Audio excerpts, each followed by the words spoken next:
The federal government and the striking Academic Staff Union of Universities have reached a partial agreement.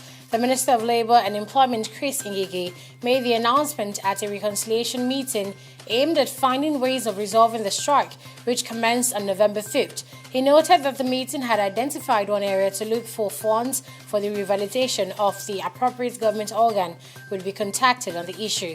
Both parties are expected to conclude discussions next Monday.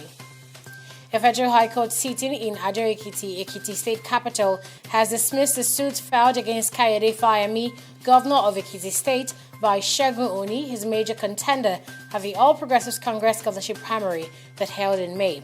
Oni had asked the courts to determine if it was proper for Fayemi, who was at the time Minister for Solid Minerals, to contest the party primary without resigning as a member of the federal cabinet, but the judge Uche Agomu ruled that the case lacked merit and did not have the required weight in law.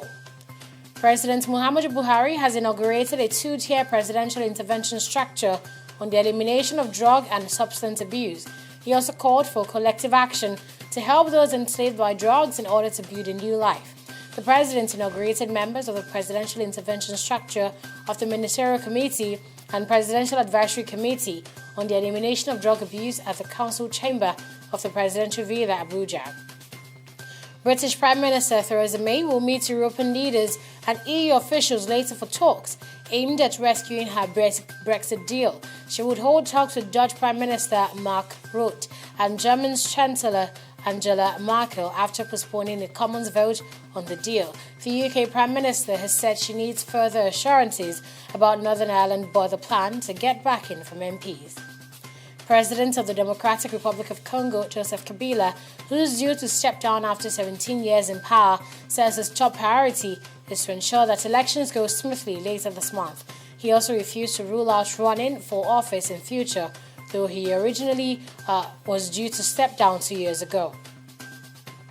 4 people have been killed in a bomb attack targeted members of Afghanistan's main intelligence agency in the capital, Kabul.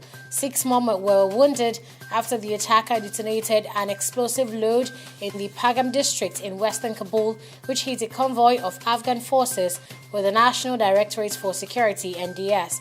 It is still not clear whether the attacker was on foot or driving a vehicle.